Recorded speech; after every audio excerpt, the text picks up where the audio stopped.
Find the slope point.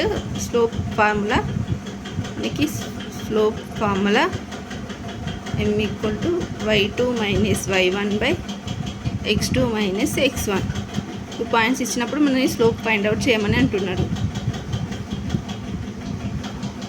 m equal to y2 ఏది x1 y1 x2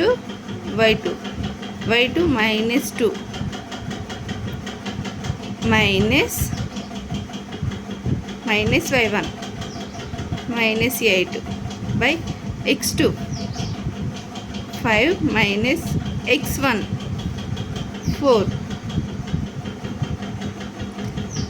that is -2 minus into minus plus 8 done 5 minus 4.